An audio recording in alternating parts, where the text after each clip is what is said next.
And now, Eyewitness News this morning.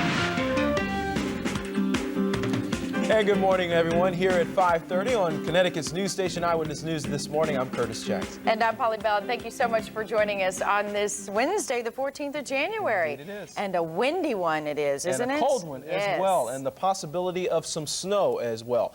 Our Joe Furey in the New England Weather Service. Good morning, Joe. Hi, Joe. Good morning, Curtis, Polly. Good morning to you. We do have a cold morning outside. 11 of the first 13 days this month have featured daytime highs in the 40s and 50s. So this morning it's cold out. It's still not as cold as it could be. Let's take a look at your forecast first and see how we're going to do during the course of today. It is in the teens and lower 20s this morning, but as you mentioned, there is a breeze out there, so it's making a wind chill near zero at times across the interior this morning. The sun is out today. Grab your sunglasses as you move on out, and temperatures across the interior will stay in the 20s during today, and with the breeze, of course, it'll feel a little bit colder, and it's just a typical January day, and clear skies will stay with us into this evening. Shoreline today starting out with temperatures in the 20s and going for the low 30s along the shoreline this afternoon. Plenty of sunshine, just a few clouds mixed in. Temperature this morning in Hartford is starting out at 25 degrees with a dew point of 11. The air is dry. Northwest wind is in. 19 at Torrington to 26 at Groton, New London this morning. There are clouds lurking just to our south. That's in response to the storm system that's developing in the Gulf states. A picture of all that moisture down in the south. Watch how it kind of just blossoms out of the southland there. So we'll be watching this storm system. Looks like some light snow is going to get in here by tomorrow afternoon. So the question is how much snow. We'll try and give you an idea on that when I come to see you guys in a few minutes, Polly. All right, Jeff, thank you so much. Time now is about 5:32. Police in East Hampton are questioning suspects in connection with a crime that has shocked the small Connecticut community. They're searching for the killer of a woman found Monday, partially nude and strangled in a remote area of town. Channel 3's Jennifer Watson has the latest on the investigation. I've seen her around town before. In a town like East Hampton, words like quaint and small are often used to describe this community.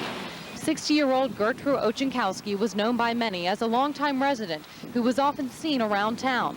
Even when police found her blue car running with her dog inside, outside the village laundromat at 7 Monday morning, police weren't thinking murder. The initial focus was to determine, where she was, and it was suspected that she was still alive. There was no suspicion that she was deceased at that point. Then Monday afternoon, Gertrude's body was found in this stream, reportedly the victim of a strangling. Dan Davis runs an ice cream store in the downtown. He says the stream where Ochenkowski's body was found is a popular spot. So a lot of kids go down there, and they, a lot of parties, and it's a nice little natural spot to be. I mean, it's a waterfalls. You never would think you'd find a body there. So it's kind of it makes you nervous. Inside the village laundromat, there is a video surveillance system, the camera's eye within easy sight. There are unconfirmed reports that police are in possession of tapes from the time surrounding Ochenkowski's disappearance, something that could provide a clue or answer as for who murdered a 60-year-old woman. We've also been told police are looking at a variety of leads and are focusing in on a specific few right now. People here in East Hampton hope an arrest is coming soon so they can feel safe again. In East Hampton, Jennifer Watson, Channel 3 Eyewitness News this morning. 5:33 on Connecticut's news station. He says he shot her because she was trying to rob him. Now 57-year-old Ernest Giuliano faces murder charges this morning. The victim is 28-year-old Sherry Washington, a prostitute who Giuliano says he picked up off the street. After a night of sex and crack cocaine, Giuliano says he caught Washington stealing a $50 bill out of his wallet. Police say the 57-year-old picked up a .22 caliber rifle and shot her. He's being held on $318,000 bond. It was not the right time to make a U-turn. Initial reports say that's what a sport utility vehicle was trying to do when it collided with a police cruiser. Officer Lester Zimnock was taking a civilian on a ride-along when the crash happened. Both are okay this morning. The driver of the SUV was 67-year-old George Herget of Meriden. He also suffered minor injuries. Police say no charges have been filed against him, but they are investigating the accident. The cause of an apartment fire in New Britain is still unknown this morning. 8 families are left homeless after yesterday's fire at a building on Ellis Street. And adding to the headache of trying to fight the stubborn blaze, the water main feeding firefighters hydrants ruptured. Crews fortunately were able to get enough water pressure to douse the flames, and there were no injuries. A 2-year-old boy found wandering the streets of New Haven is safe and back home this morning. He was reunited with his mother, who says she was home sick and had taken a brief nap. Apparently at that time, somehow, her young son unlocked the front door and went out on an adventure in his pajamas and slippers. Police eventually caught up with him. The mother says she'll get a better lock on her door. Well, it's a night that many Connecticut theater fans had been waiting for. The Broadway production of Showboat made its debut before a packed audience last night at the Bushnell. It's the largest show to play the Bushnell, and as Channel 3's Dee Griffin reports, Showboat lived up to its billing.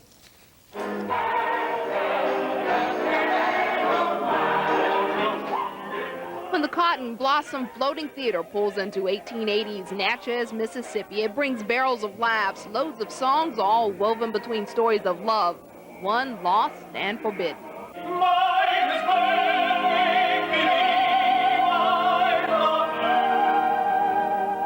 I'd never heard too much about Showboat. I just been around and I've seen it come and go, and today is my first actual seeing the performance, and I hope it's a blast. Since its opening on Broadway in 1927, this has become the must-see production.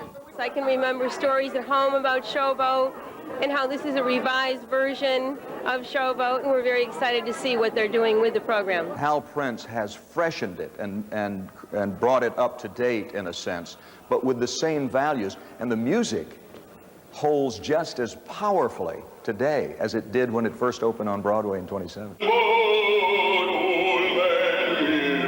The music's great, and you remember the songs that they sang and reminisce a little bit. Showboat holds a special meaning for some young local actors. In each city, the production holds auditions for young aspiring performers. At this run at the Bushnell, 4 Connecticut children were selected. 12-year-old Michael Omar Walters from Bloomfield was chosen from a group of 70 kids. He's very excited. This is his big debut. He's very interested in theater, so this is providing him an opportunity to really be on stage. And you have 4 weeks to catch this production. On February 8th, Showboat sails away. In Hartford, Dee Griffin, Channel 3 Eyewitness News this morning. You may have recognized the star of Showboat. He's Disney's legend, Dean Jones, from movies like The Love Bug and The Shaggy DA. His co-star is award-winning actress Cloris Leachman, who has a recurring role on the CBS show Touched by an Angel. I had an opportunity yesterday to talk with Mr. Jones, a very, very nice gentleman. Isn't he? Just and a genuinely nice man. Yes, he does. So you had Plays a nice Captain time? Andy. Yeah. You're going when? This weekend? I'm going this weekend. I'm going the following weekend. Can't wait to see it. I can't either. Looks wonderful. Well, time now is about 5:38 on Connecticut's news station. Coming up at 6, concrete concerns this morning over a new asphalt plant in Waterbury and the pollution it could cause. It won't make you any younger, but it could allow you to live healthier, longer. Details of a brand new study just ahead. And with cable TV rates rising 4 times faster than inflation, the federal government investigates whether you're getting gouged. Channel 3 Eyewitness News. This is Connecticut's news station.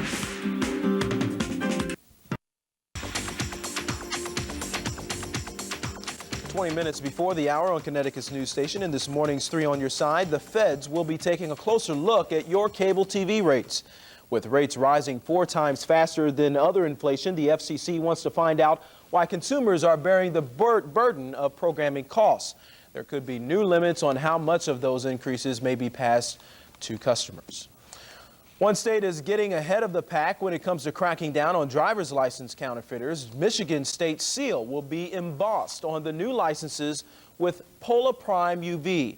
Polaprime uses special colored inks only detectable under a black light, making it virtually impossible for someone to copy. The new licenses will only cost $1 more. Some Connecticut taxpayers will soon have another way to file their taxes. The state is making it as simple as using your touch phone. A pilot program is being tried out this year. The program is for taxpayers who earned less than $60,000 last year. Those eligible will receive a booklet in the mail with the telephone printed on the front cover. The best part, if you deserve a refund, it will be sent to you within 4 working days. Wow. Well, 1997 was a good year for consumers. Americans shelled out less money for the basics, gas, heat, and food. U.S. manufacturers slashed prices to compete with low-priced Asian imports, and the roaring economy has held inflation to a scant 0.1% in the past month. Well, pumping gas is usually boring, but now someone has added a little technology to those pumps and may have started a revolution in the way we pump gas. Tom Johnson reports. The sign inside says, "Welcome to the filling station," but look outside and you might want to call this place the TV station, because when you slide your card, start to pump your gas, the digit counter rolls, and up pops a little TV set. Well, I think it's a neat gimmick. I don't always watch it, but it's there and I can hear it, and it's something to do while it's pumping. It is an odd sight at the gas pump. CBS has gone deep, as it were, into... But the idea has already caught on in a handful of large cities across the country. In the upstate, the teeny little TVs are not quite the rage yet. I don't know. We could probably do without it, but it's fun. This was not the first time the culvert has collapsed. An interesting diversion in a most unlikely place. I like it. I like to get in the news because I didn't know what was going on at the time, so it helped. Mission accomplished. Here's what's making headlines this morning. Suspects are being questioned in connection with the strangulation death of 60-year-old Gertrude Ochenkowski. Her nude body was found floating in a stream Monday in a remote part of East Hampton. Police say Ochenkowski, a well-liked home health aide, apparently was abducted while washing her clothes at an East Hampton laundromat. A Waterbury man faces murder charges this morning in connection with the shooting death of a 28-year-old prostitute. Police say 57-year-old Ernest Giuliano confessed to the crime. He told police Sherry Washington was a woman who he picked up off the street in Waterbury after a night of sex and crack cocaine. Giuliano says he caught Washington stealing a $50 bill out of his wallet. That's when he said he shot her.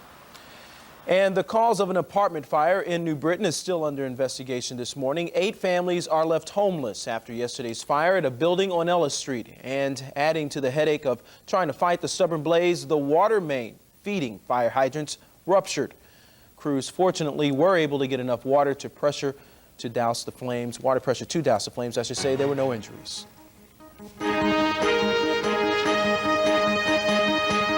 Hi, good morning. It is a little colder outside for a change. It is the middle of January. It's supposed to be our coldest week of the year. Yesterday it was in the 40s with some rain. Now this morning your forecast first shows temperatures that are down there into the teens in some locations, and the wind chill at times is near zero with a breeze. Noontime hour, we'll be looking at the 20s across the interior, and we'll have the bright sunshine, so grab the sunglasses as you move out this morning. Shoreline, well, we're starting out there in the 20s and going for the low 30s this afternoon with the sunshine, so typical January weather for today. All right, temperature this morning, 25 in Hartford. The dew point's 11. The wind north 8, 10, 11 miles an hour with some higher gust pressure at 30.25 inches. 19 Torrington, 20 at Waterbury and Stores, 23 Enfield, 24 Meriden, Milford 25, and Groton, New London in at 26 degrees. Temperatures are in the teens and 20s across all of New England this morning. Mount Washington, though, at 15 below, Bradley at 22. And, of course, the wind has been gusty. 29-mile-an-hour gust at New York and at Concord, New Hampshire. 33-mile-an-hour gust there at Burlington and gusting to 109 miles an hour at Mount Washington. Therefore, your wind chills this morning are down there. It feels like -2 at New York, 23 below at Burlington. Bradley coming in this morning around 5 below. Okay, this morning we see that one batch of moisture with the front moving offshore. High pressure in control, clear skies. There are a few flurries up to the north and west. You folks, Heartland and over towards Colebrook and Norfolk, Great Barrington, have a few flurries this morning. That's just coming off of Lake Ontario with the wind flow. Down here to the south, here's the developing storm system this morning. This is the storm system that'll be affecting us for later tomorrow into early Friday. The cold high in place will keep temperatures chilly as we go through tonight into tomorrow. And this moisture will lift in and snow will break out across the region sometime tomorrow afternoon. For this day, though, the sunshine breaking out once it gets up just after 7 o'clock, mostly sunny, breezy. Temperatures in the 20s inland to the low 30s at the shore. Clear to partly cloudy tonight. Lows tonight, we'll say 7 to 17. And then for tomorrow, increasing clouds and snow developing during the afternoon, and high temperatures tomorrow in the 20s. Snow tomorrow night on into the first part of Friday. And then maybe partial clearing late Friday, highs in the 20s. Saturday and Sunday, partly sunny with highs in the 30s. I can't tell you exactly how much snow is going to fall right now, but this could be a significant nor'easter and something we'll be watching very closely over the next 24 hours. Okay. Thanks, Joe. Coming up on 13 minutes before the hour, in our 6 o'clock hour still ahead, new information this morning about the man who opened fire on an apartment building in Miami yesterday, killing 2 people. Also ahead, bullets fly at a college campus as students register for class. Plus, a new study warns about the dangers of secondhand smoke. Stay with us. We're coming right back with these stories and much more. But first, let's take a look at last night's winning lottery numbers. Connecticut Daily, and this is the same numbers from yesterday. It's not a mistake, but just a major coinky-dink. 828. Connecticut Play 4, 8680. Cash 5, 1, 6, 17, 29, and 35. Lotto 21, 26, 35, 38, 39, 42. Hut hut. Kidding. And the Massachusetts Daily 6742.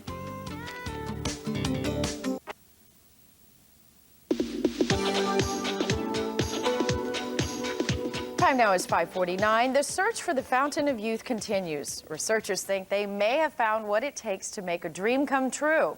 A dream to beat the aging clock. Mark Levinson has more. So what we think this is the equivalent of the molecular explanation for what is the fountain of youth. It sounds like science fiction, but at UT Southwestern, researchers think they've found what makes us age, why we grow frail and old. The discovery links age to genetic material that acts like fuel to make cells divide. When the material, called telomeres, runs low, cells stop growing and start aging. When researchers add a gene called telomerase, they in effect add more fuel, and the cells grow again. So a cell that has the enzyme telomerase doesn't lose DNA from its chromosomes. Its chromosomes don't shorten, and that cell doesn't age. It's certainly not going to explain all components of aging, which is a very complex series of disorders. But our long-term goal has been to try to understand the molecular mechanisms of aging. That understanding could cure genetic disorders like muscular dystrophy by taking dying cells and making them young and healthy again. But it opens up a toy chest of possibilities for therapeutic and medical and biotechnological applications for things that we can now do with human cells that we were not able to do before. Researchers doubt that this discovery may turn an 80-year-old into a 40-year-old, but it may help solve mysteries that cause deadly genetic diseases. There's more evidence this morning of the dangers of secondhand smoke. A new study in the Journal of the American Medical Association finds exposure to secondhand smoke, or breathing in what smokers blow out, can greatly hasten hardening of the arteries. And the damage can be permanent. Researchers say it's clear that passive smoking is a risk factor for heart disease. There's a new strain of flu going around, and you can get it even if you've got a flu shot. It's called Type A Sydney flu. So far, it has sickened people from New York to California. The strain is not covered in this season's flu shot. Scientists say it was carried to the U.S. by an Australian tourist who came to New England to view the foliage. Well, during the winter, when the days seem dark and dreary, statistics show many of us tend to get depressed. Studies show more than 20% of us suffer from SAD, or seasonal affectiveness disorder. Taryn Asher explains what the symptoms are and what to do if you think you might have it. Depressed. I like warm weather, but I like the Christmas season, but after that it gets kind of old for a while. That's a common feeling among many Michiganders, but if you've been experiencing weight gain, feeling sluggish, irritable, and your libido is reduced, you could be suffering from seasonal affective disorder. Dr. Rogala, licensed psychologist, says it often happens during those dark winter months Michigan and northern states are so famous for. Seasonal affective disorder, it's when it gets dark, it gets cold, there's snow on the ground that's been there for 3 months. It's, we get, in addition, after Christmas, now anywhere after Christmas, people get depressed. That's because light, like water and air, is essential to our well-being. But during these dark days, we can improvise. Now there's something called a satellite you can order off the internet for about $200. It's a bit costly, but doctors recommend using it as a preventative method or if you feel the symptoms coming on. That's useful. Medication, of course, is useful with with many depressions. And therapy is also good, too, just to help identify what patterns prevail.